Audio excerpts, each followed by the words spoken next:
something goes wrong with the underlying infrastructure, the hardware that's working there, or maybe an update needs to come in to the base operating system. The Azure environment will go and grab an instance, take it down, patch it for you, and put it back up, or move it to a working environment. So that's one of the first things you'll notice is if you relied on physical state to exist on that machine, that's the first thing you'll have to go and work with and move into a different kind of environment. So that's just real basic concepts that we'll see as we get into the demos. You saw this slide a little bit ago when Dave was talking about the various options we have for storage. So I'm not going to spend a lot of time here. Dave spent quite a bit of time giving you a good overview of what this is. But really, thinking about you have the Azure storage capabilities where you can store things like blobs, table storage, basic table storage, kind of a queuing mechanism for sort of intra-app message transferring, and a great way, a very common way for people to go and move messages or move data between their web roles and their background worker roles. And of course, SQL Azure, our rich relational data store in the cloud environment. For the purpose of our demo, we'll take advantage mostly of SQL Azure, since we're starting with a SQL Server database. If we have time, we'll look at taking advantage of blob storage as well for just quickly storing some things like images and stuff that our application needs. The last kind of bit of overview here. So when we talk about Visual Studio, the Visual Studio tooling support for the Azure environment is available as an add-on to the core Visual Studio product. We don't actually ship the tools within Visual Studio. Main reason for that is the fact that we need the ability to update that tooling on a pretty regular basis. So we actually ship updates to the Visual Studio tools about once every 3 months, sometimes a little faster than that, all based on what's going on in the underlying platform, feedback from you folks that are building solutions and the things that you need. So it really allows you to today get that core Visual Studio developer experience, right? That write code, kind of edit, compile, debug, rinse, repeat kind of experience that you expect from Visual Studio in the cloud environment. With that, we package up aspects of the Azure SDK, so we give you local simulation environments for the compute instances and the storage instances, so you can do your iterative debugging locally on your machine. You can work completely disconnected and do some development that way if you need to, without actually working with the live Azure instances. An important thing that we support here is the ability to start using these tools from beginning with the Visual Web Developer Express product, so the free offer. You can download the tools, work with that, all the way up through the rest of the members of the Visual Studio SKU family. And one of the things I'll do today is show you a little bit about what experiences we get just as kind of the core offering, so they would work with the Web Developer Express product, and then how the more advanced capabilities of Visual Studio Premium or Visual Studio Ultimate also apply to you when you're working in the Azure environment. So that's what we'll look at when we look at some of the more advanced debugging and profiling capabilities. How do you get the tools? Well, there's two ways. We put a little bit of a little kind of advertisement project template in Visual Studio itself. So you'll see that there's a project template to create a cloud project that will go out and trigger an install of the latest tools for you if you don't have them. Or you can also go out to the Windows Azure site and go right into the develop area, and we'll take you right into that installation experience and get you set up. If you don't have anything, we'll default to installing Visual Web Developer Express for you on your machine. So with that, I realize most folks are online, so this doesn't necessarily apply to you, but those of you in the room, I know you just got done with lunch, so let's switch over and start doing some demos, maybe keep this a little bit more exciting for you guys and me, and we can all kind of stay awake. So over here on my demo machine, what I've got is I've got this initial solution, which is just a simple MVC, standard MVC application to do some contact management. So let's go ahead and hit F5 and just take a look at what this application does. See, pretty straightforward application, allows me to see a list of my contacts. I can put them in various groups.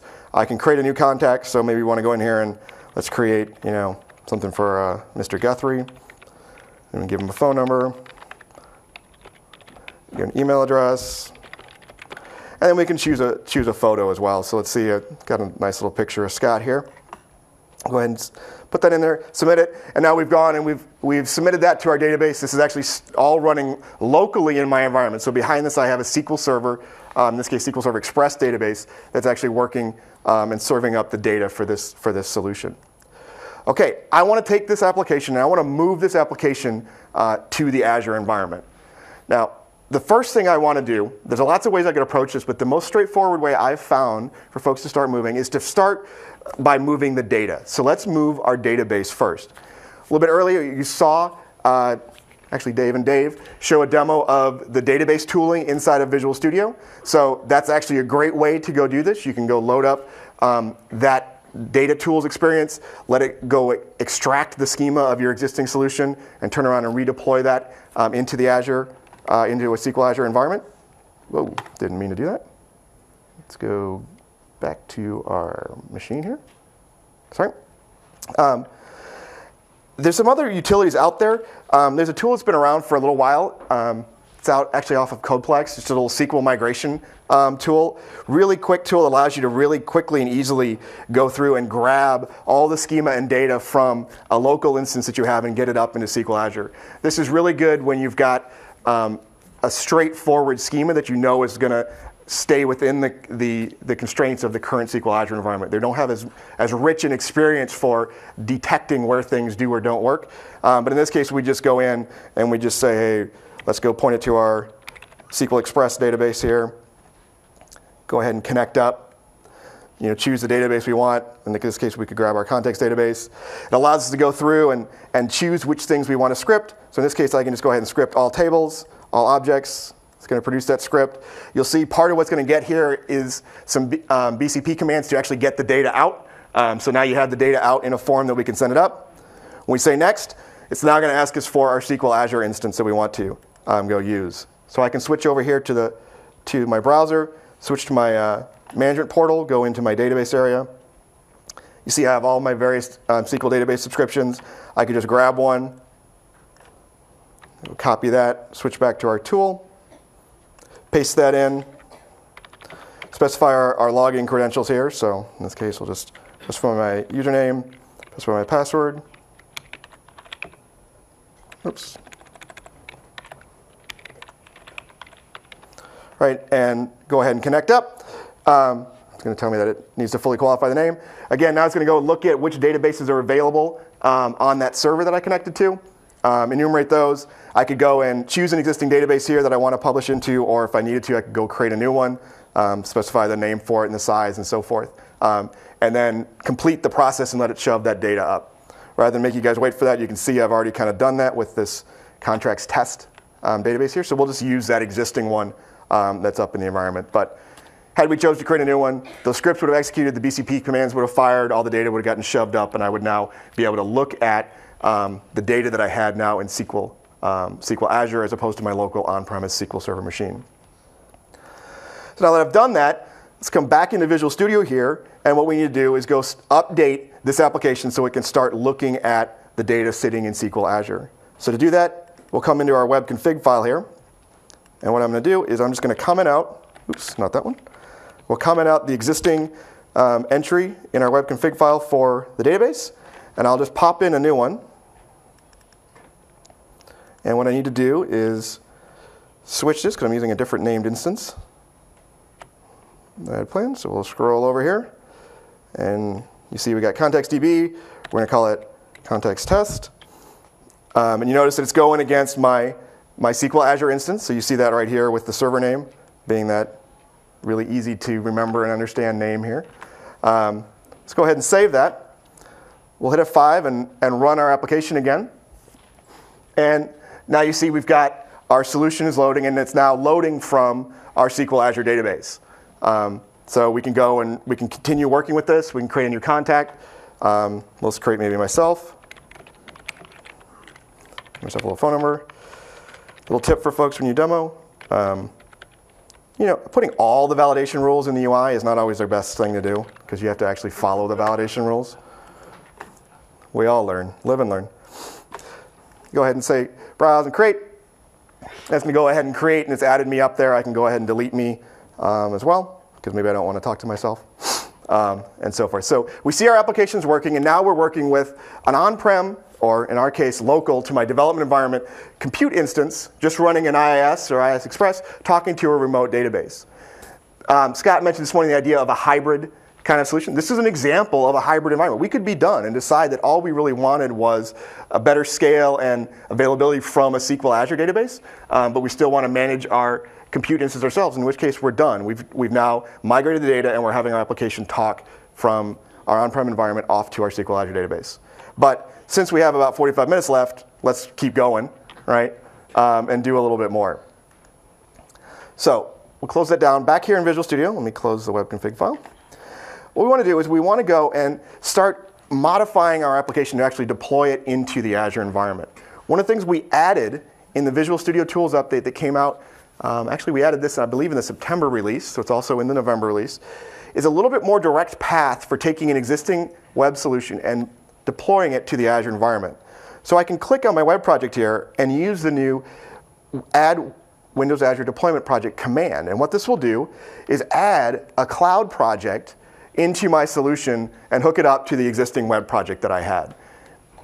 Yeah, I won't be offended, folks in the room, if you want to applaud. That's quite okay. It used to be a little painful. We also used to send you down kind of usually the wrong path. We'd have you create a new project with the cloud first and then go, yeah. So this makes it a little more obvious that it's a straightforward supported path to do that. You see, we try to do a little naming convention here. We default by putting .azure at the end of that project name, just to keep it sort of related to the other one and let you know this is the cloud project. Again, you can change it if you want to. It's one of these cases where we decided that Cloud Project 1 was probably always going to be wrong. So we'll do something a little more intelligent for you with that name. And now you see I have what I'd expect. I can go work with this cloud project, but for right now, let's just F5 and see what's changed in my environment. The big change we're going to see is that because the cloud project is now the startup project, rather than F5ing running against the local developer instance of IIS or IIS Express, we're going to now run through the compute simulation environment. So we actually have Windows Azure compute and storage simulators that have kicked up and started running here. So I'm now running in a more of a simulated environment. If I go over here and look, you see that I have these two things showing up. If I pull up the compute emulator, what we should see is that we see that we've got my solution loading up here. I've only got a single instance, but you see it's there, and I'm seeing the output, basically kind of log output from that instance that I can look at as part of my development experience if I wanted to. If I want, I can go and start working with this and start simulating multiple instances of my application right now locally and let the software load balancer kind of kick in and try to give me a little bit of a sense of what that environment's going to be like. So here we go, our application's still there, still running. We can still go create new contacts if we wanted to. So, you know, J.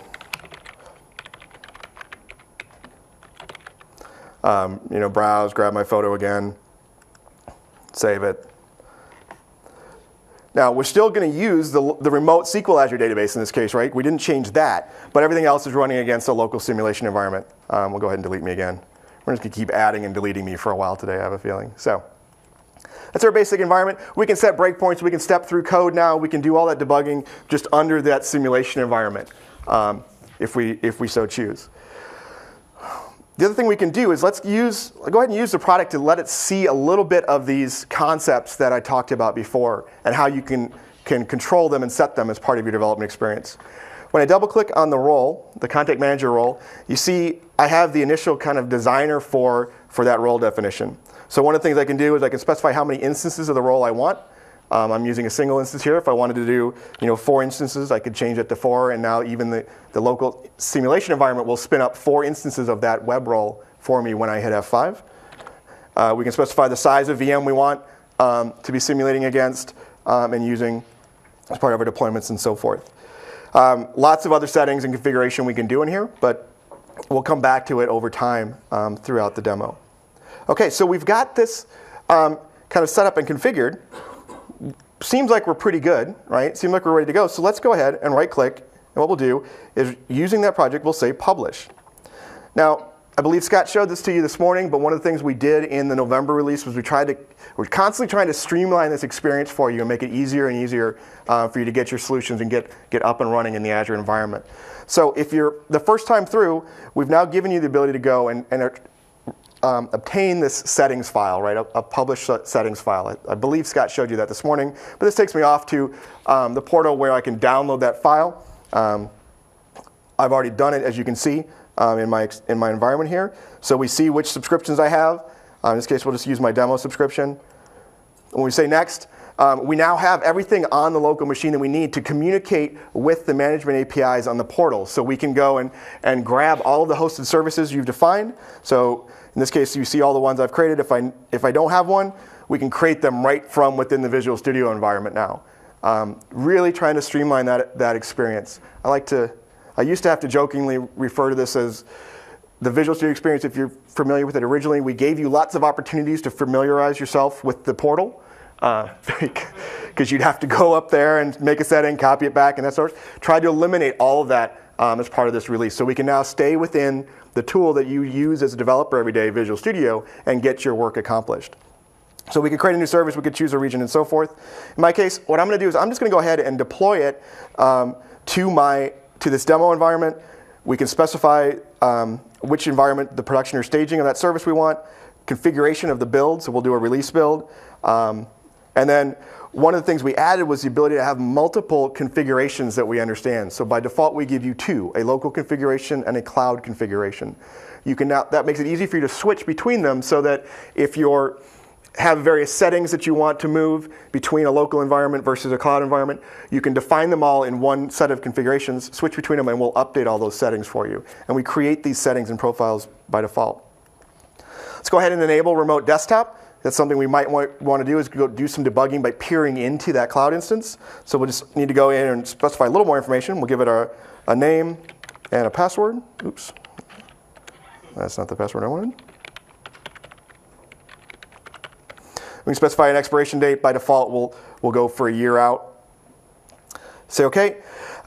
We could also enable the ability to do web deploy to these individual instances. This allows us to go, when we're developing, be a lot more iterative. If all we need to do is change content, change assemblies, those kind of things, we can just do web deploy and push those up immediately into that instance rather than waiting for a full upgrade cycle of the hosted service. Makes it a lot more efficient as you're trying to go and iteratively build things.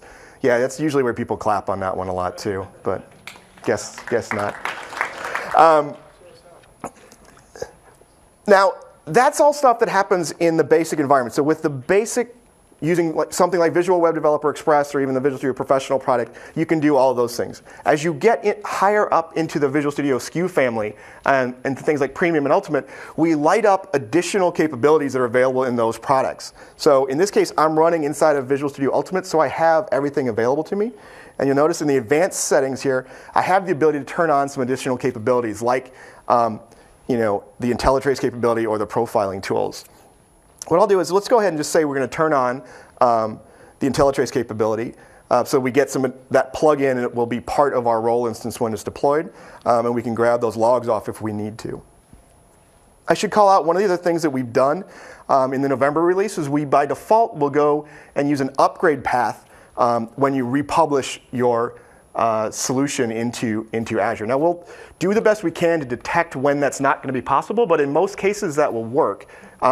And that will cut your deployment time down considerably. So updates right now are taking, 5 to 7 minutes depending on the data center you're going to and the size of the solution you're pushing up versus closer to 10 minutes. So cutting that in half is a pretty big deal, I think, for folks when you need to do a fuller deployment. So next, we'll give you a summary. You see, we also create a target profile for you now as well. So we'll collect all this stuff together into just a profile file that can travel with your solution. And now you can use, and again, you can switch between these as well. So if you have multiple environments you need to work with, you can set up these profiles that contain all these settings, make it quick and easy to go and move between them. So when we're ready to go, we could just go ahead and say publish. And Visual Studio is going to go off, create the package we need to. So we'll create all the CS packages that we need to do. We'll start sending them off to the Azure environment. And then in a second here, we'll get into a completely asynchronous mode. Yep, go ahead and replace it. You see we've got the Azure activity log that starts coming up. So now this is an asynchronous operation. I can go back into Visual Studio. I can start doing whatever I need to do. And this log will just keep updating in the background. Couple things we've done here. We've tried to put even more verbose information into this activity log so you can see what's going on, as well as give you helpful information that you may need to diagnose something that's happening. So you saw we had the subscription that's in there, very easy to copy out. In a second here, once the package is uploading and we start the deployment, we'll have a deployment ID. Will also come back to us, and we'll put that in your log for you so you can see which deployment ID is working on. And then as we're going through and the various stages of VMs are moving through their life cycle, we'll update the activity logs so that you see what's happening, whether it's, in this case, just still uploading the packages versus starting a VM versus initializing a VM and so forth.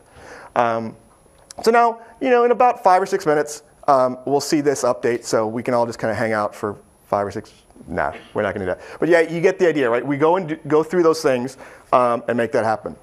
What I've done to speed up things a little bit for us is I've got another instance over here where I deployed with those exact same settings to a different hosted service slot. So you see I've got this Cloud Manager-IntelliTrace that I deployed to. You see my activity log here with that additional information that I talked about, all the various steps, right? The deployment ID. So if you did have to call support, one of the things they typically ask you for right away is what's the deployment ID? Well, now you've got it right there in your activity log. You can copy and paste it, send it over, whatever you need to do, as well as some more verbose information. This is completed, so we'll go ahead and we can hit that link. And this will take us right to that instance of our application, assuming it's up and woken up.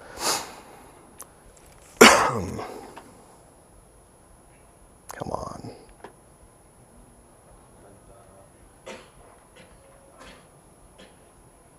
There we go. So here's our app that we saw before, now running in an instance in Azure, running in a web role in Azure. I can go through, I can see my friends. Oh, don't have any friends. No comments from the front row. We can go ahead and let's go create a new contact. So we'll go ahead and maybe create myself again. So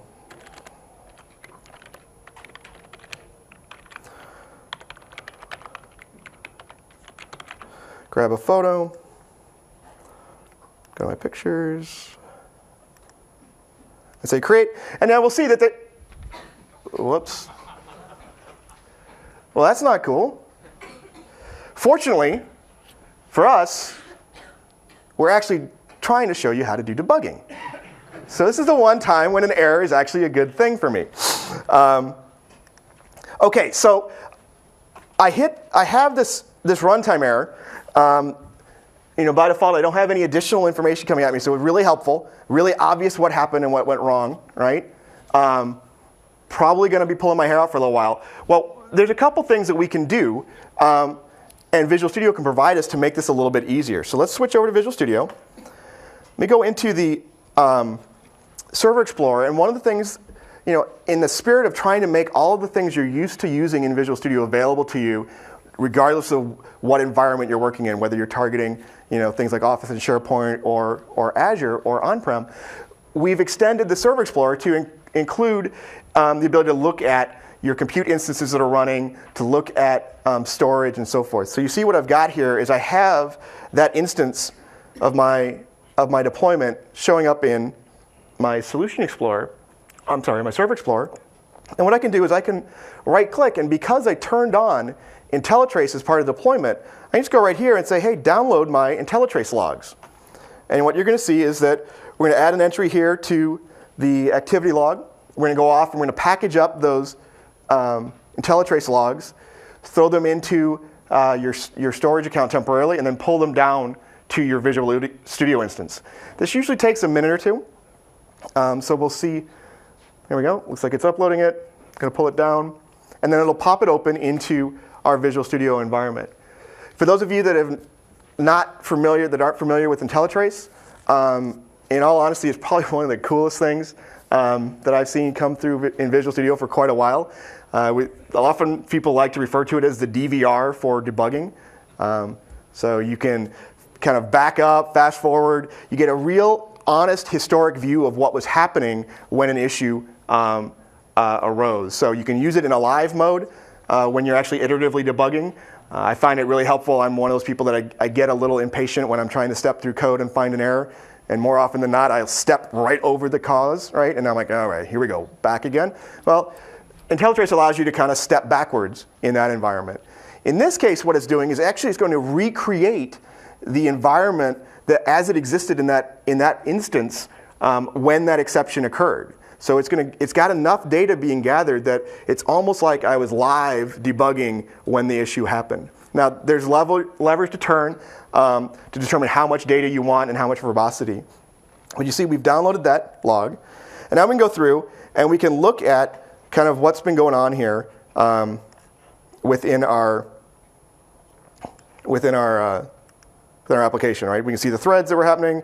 We can see, as we scroll down, we can see various information about the exceptions going on. We see there's a fair number of exceptions happening. One of them, let's find the one that I was really looking for. Here we go. Could not find path. All right, so it's looking for this path here as part of the application. Now, I happen to know that what this application does is when it grabs the file out of the HTTP header, it temporarily writes it to disk to work with it, and then it's going to go delete it. And so if I look, you see over here, well, you probably don't see it because it's not shown. I've got this uploads folder as part of my solution, right? And that's what I'm trying to write these things into. So it's telling me that it can't find some part of that path. Not quite sure what that means yet, so let's start debugging it. First thing I might want to do is go to my management portal, go into my hosted services, and log back in.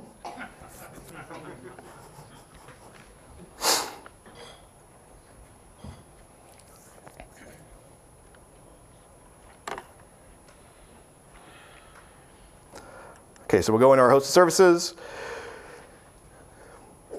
Once this loads up, we'll go into our deployments.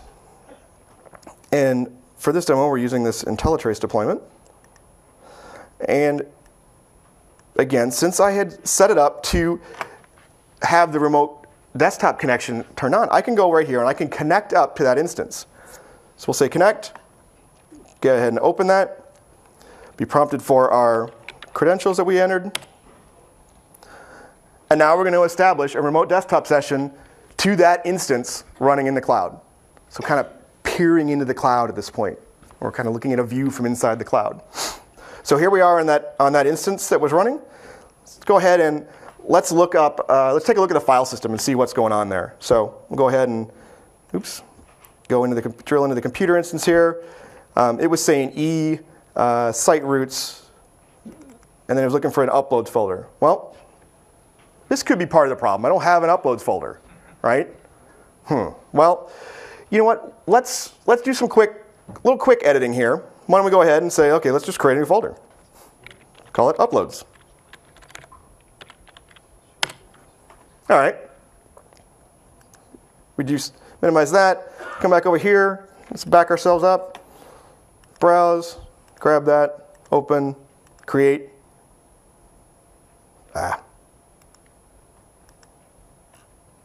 Contacts.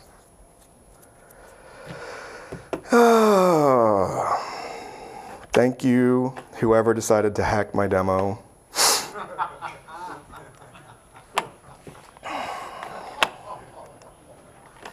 That's awesome. All right.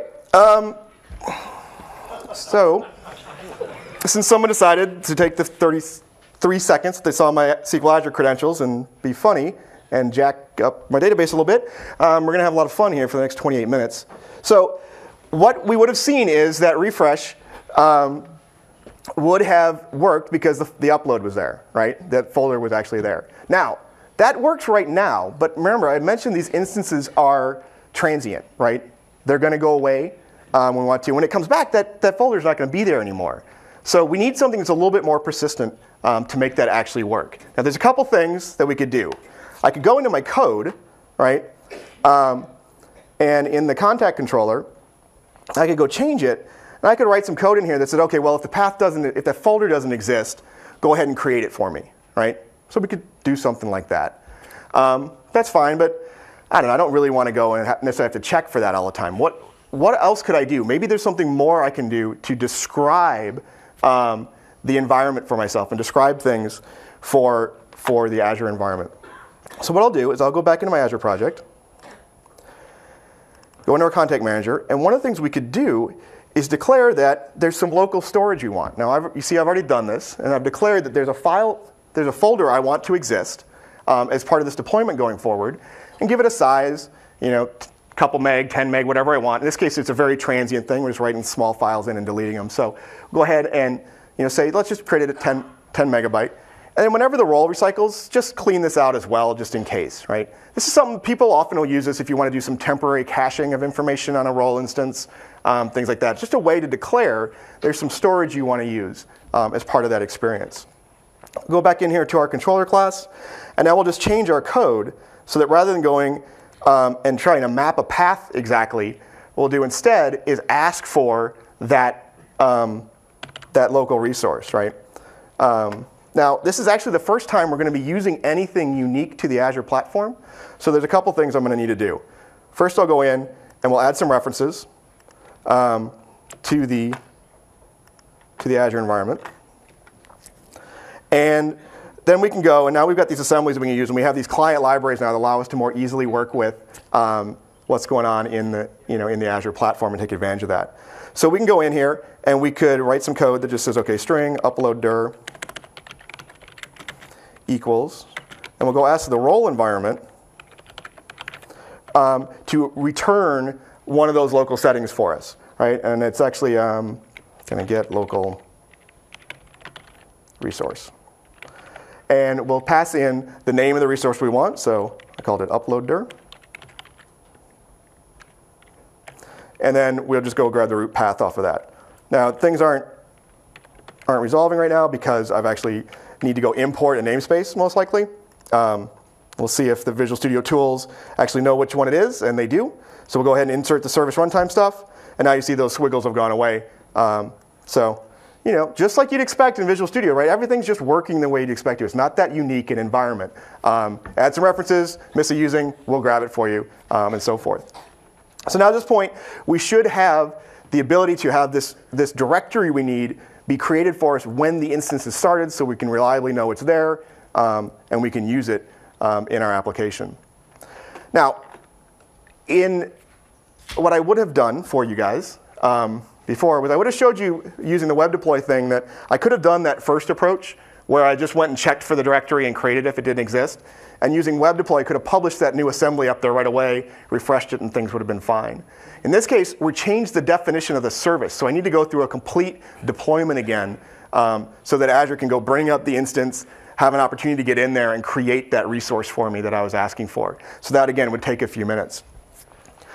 Let me show you real quick just what this experience looks like for the web deploy if you haven't used it. So you notice when I was right-clicking here on the Azure project, on the cloud project, when I say publish, we get brought into the Azure publishing experience, right? So I say publish, and we're brought into this UI that walks me through which storage slot do you want, or which hosted service, slots, environments, and so forth as I go through. If I want to do a direct web deploy, I can go up to the web project and say publish, and now I have the standard web deploy project, or the web publish that I'm used to from a web project, from an MVC project. And I can use the web deploy interface.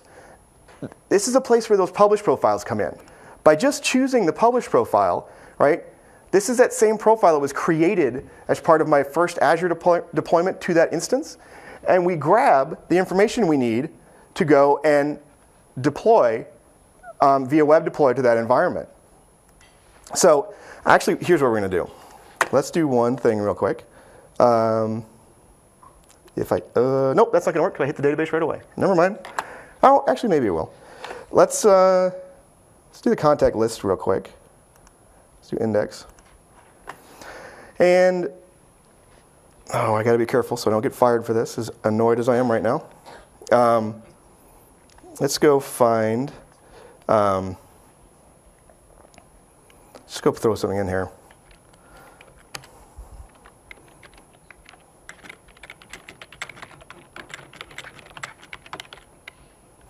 Okay, so we could just do something like that, right?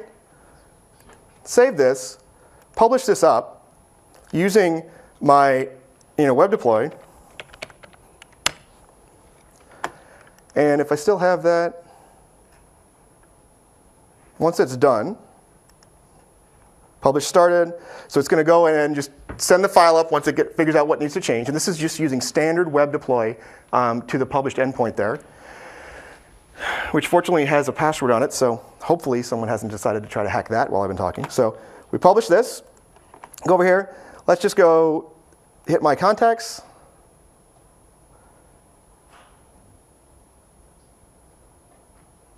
And you see that, thank you for messing with my demo, is showing up here, as well as a new contact that somebody decided to add via the site. Good fun. So, but you get the idea, right? I didn't have to spend that 6, 7, 5 minutes waiting for a full thing to deploy. I was able to just push some content up there right away and have it appear. Okay. Now, because I mentioned that because I had to go and specify the local resource, I changed the definition of the service. I changed the design of that. So we'll have to actually do a complete update deployment to get those things put in there. So I would go back to, in order to do that, I'll go back here to my Azure environment, say publish, and this time what I'll do is we'll go to the advanced settings, and rather than using IntelliTrace, let's turn on some profiling so that we can actually maybe go do a little code performance analysis of our solution. So here, this is just standard Visual Studio Profiler settings that we can use. So in this case, I'll just do some instrumentation. We could choose any of these we wanted to, any of these sets we wanted to.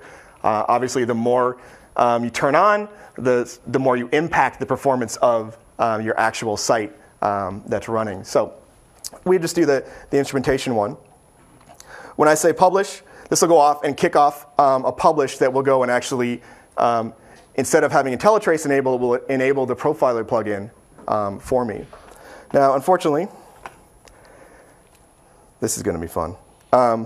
So that, again, will take a period of time. So what we saw here was the ability to use some pretty common tools like Remote Desktop to go in and peer into our running instance of Azure, take a look at things like the file system configuration. We can, we're logged into that instance. We can do whatever you would expect to be able to do when you're sitting at the console of a machine, right? So we can check out various configuration. We can look at IIS logs. That's a common thing people go do.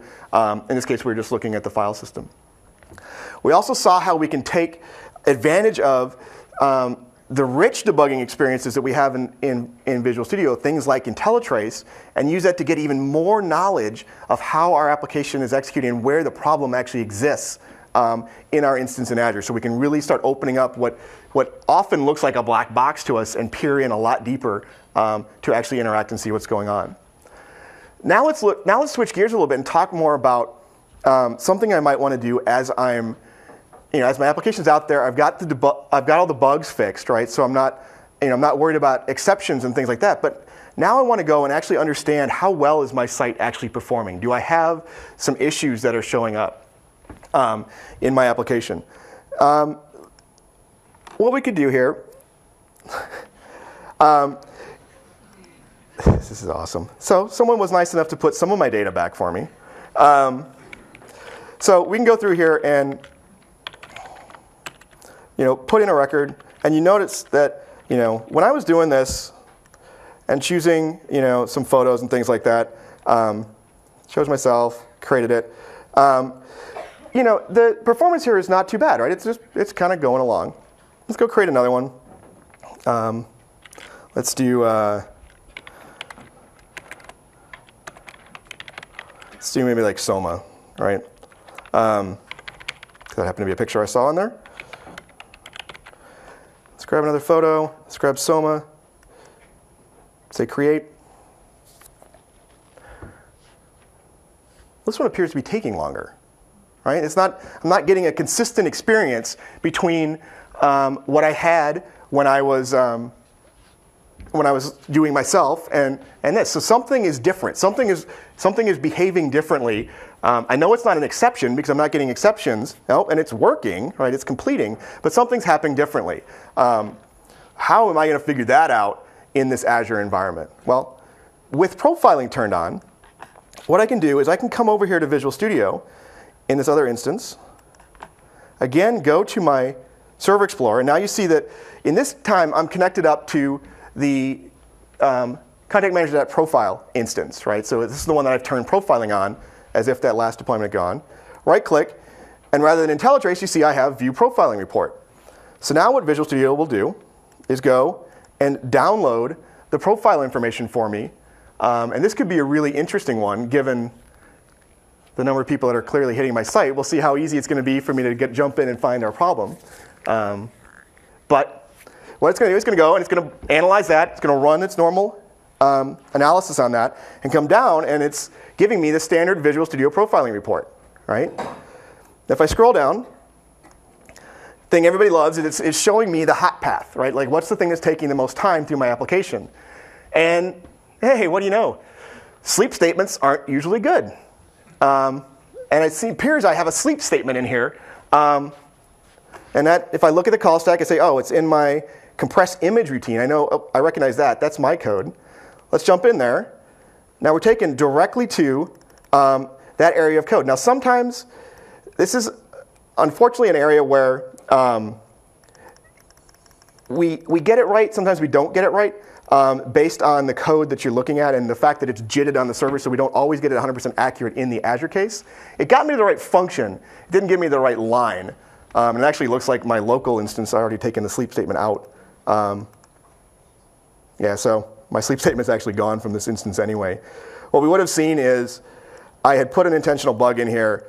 You notice that it's looking to do a resize of the image, and it's saying, hey, if I don't need to resize it, just bail out. If I do, come in here, and then you would have seen that the next line in here was sleep, right, for like 20 seconds. And it just so happened that the image of myself was nice and small, didn't need to be compressed. The other images were bigger, so it caused it to happen. So, but anyway, you get the idea. We can jump in, and we can take a look at what's going on. Just like I could in my on-premise environment, just like I could anywhere else. The same Visual Studio tools, same Visual Studio experience is applying, right, even when I'm working in something like Azure and giving me that rich experience. So this is also a place where people usually clap. Especially people that have seen a demo get hacked live, and I didn't run off and cry much. Okay, so let's switch back over to the PowerPoint machine for a second. Why would you local copy remove the sleep statement? Oh, so I had a question here locally. Was why would my local copy have removed the sleep statement? In all honesty, that's just a demo prep problem, as I probably was playing around with that instance and I removed it, but my deployed instance still had it. So that's why it found the function. It just couldn't find the exact line in my source code. It could find it in the IL because it was there. Okay, so you saw a demo of kind of working with a cloud project. You know, we talked about it a little bit while we were going through, but you know, remote desktop, hands down the number one thing we were asked for when Azure first came out. Let me get into that machine and look at it. Showed you an example of how that can be kind of helpful. One of the things that we really wanted to do, though, was obviously make sure that as a developer, you really can debug these things easily, because we have a local simulation environment. You know, the compute simulator will go and simulate the vast majority of the environment that happens up in Azure. The code that it's running is actually very much the same code that runs in an Azure instance, so it's actually the same thing there. The difference is that we are working against your local machine when you're F5ing, and so whatever you've done to your file system, right, that we're running against is always going to persist because you have a persistent file system there. So things like my upload directory, once I created that in my project, that was there for me, and I would never have noticed until I actually went to Azure that it was missing. And again, you have that rich, you know, I wasn't even there, but I get to go back and look at it experience. On the code performance side, again, looking at just the standard Visual Studio Profiler and the ability to pull that into my experience as well. So I can capture timings of code execution, CPU usage, memory consumption, all those kinds of things that you would want to gather as profiling data, pull that down, let the Visual Studio Profiler analyze that, and help me understand where my application may be having problems, and things like the very popular, you know, hot path capability is right there, allowing me to quickly drill in. Some things you'll find in the Azure environment, depending on what you're working with, and depending on the experience, the type of solution you're having. You know, you do have a few cases where some of the just startup aspects of the Azure instance become the hot path for a while, like when it initially starts up. So you may see that the startup time of the worker role is just taking the most. So you got to drill past the first one into the next one, or let it run for a little bit longer. This is the case where, fortunately, the folks that were hitting my little demo sites probably did me a favor in this case by putting enough activity in there that they trounced any startup time that we would have seen. And the hot path really was the real problem in the app. So that was that. Since we have a couple minutes, let me switch over and show you a couple other things, going back to the demo machine, about the Visual Studio experience that I think are kind of neat. So I mentioned that in the Server Explorer, we have the ability to go and look at these role instances. Let's go ahead and, for fun, just to show you, if I go ahead and change the instance count here, when I F5 this, right, what we're going to see is that the simulator is going to come up under the simulation environment again.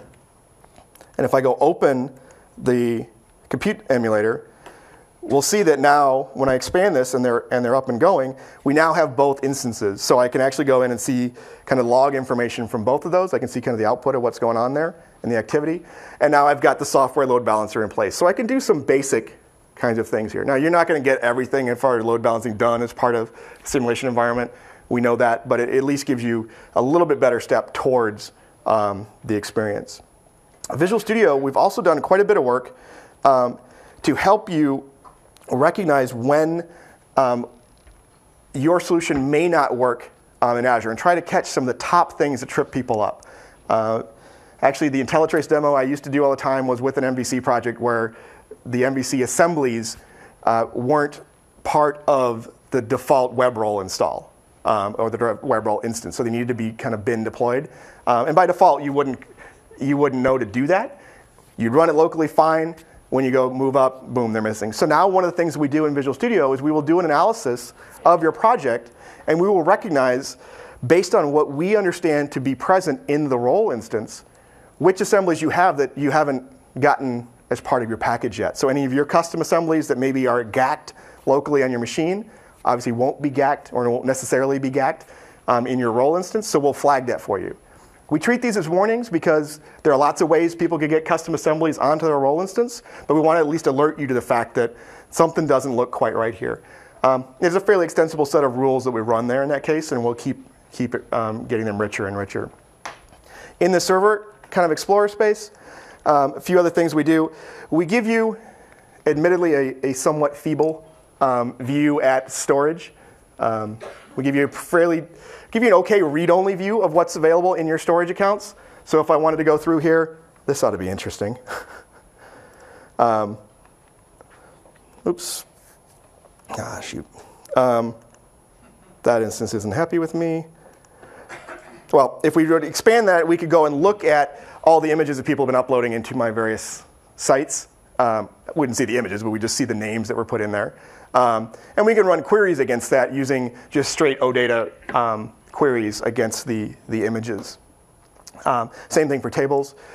This is a place that we've gotten quite a bit of feedback. People like us to get a richer experience for interacting with these things. I know there's a lot of great third-party tools out there for interacting with this. Something we're looking at is enabling a little bit better kind of two-way capabilities here with just our basic in Visual Studio experiences for that. Another thing you might want to do, pretty popular thing that's been happening is the idea of leveraging things like NuGet, right? So there's a number of NuGet packages out there related to Azure development.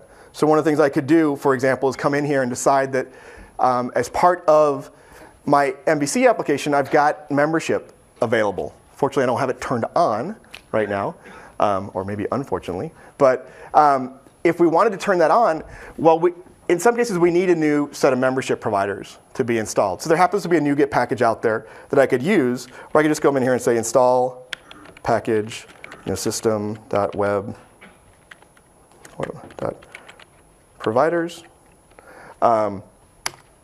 And we'll go out and we'll grab that NuGet package, which contains these new universal membership providers that understand how to talk to SQL Server, SQL Compact, or SQL CE, and SQL Azure, right? All within the same thing. We'll get them installed, get them referenced in your application, and get the web config switched for you so that you're working against them. All just through a NuGet kind of system there. And again, there's a number of these out there. I think I even noticed that Wade may have showed one or two. Wade and Steve may have showed one or two a moment earlier in their cloud cover demos. So great way for folks that are into that experience to get these things in there. We'll be providing more and more of the standard kind of class library projects or class libraries for accessing services through that as well to get them into your environment quickly and easily. So just a few more aspects. The real thing to take away here is that even though you're working against a different environment, this cloud environment, we still want the Visual Studio experience to be consistent and familiar. So the things that you learned, the techniques that you used, the capabilities of Visual Studio from the core editor experience all the way through to the debugging experience should remain consistent even when going into that environment. On top of that, we then try to layer things that are unique to each of these platforms. So things like these validation rules for looking at, known assemblies in the GAC of a role instance versus not, and what you're using in your project to alert you to what's going on. The activity log to help you see what's happening as part of your deployments, and so forth as you're working through. Just to make sure everybody's clear, I know there's a couple questions people have a lot.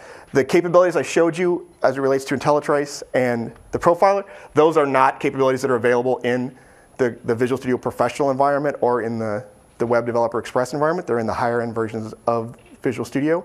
And your deployment UI, the wizard that comes through, understands which version of Visual Studio you're running, and so we'll gray out those options if they're not available to you as part of that experience.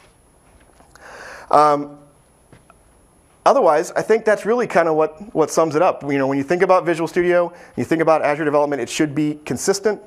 It should be familiar to you.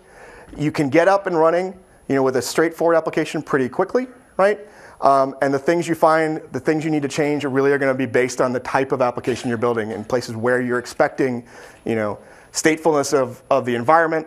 Those kinds of things are where you're going to get tripped up the first time. But remember, you've got Visual Studio, you've got tools like IntelliTrace, you've got capabilities like Remote Desktop, there to back you up and help you quickly figure out what's going on. You can iterate quickly by using things like Web Deploy. If all you're doing is changing code, changing markup, you can get that pushed out very quickly and working with your environment. So with that, I want to thank you guys for your time and thank whoever it was that played with the other environment for me. And enjoy the rest of your day. Thanks.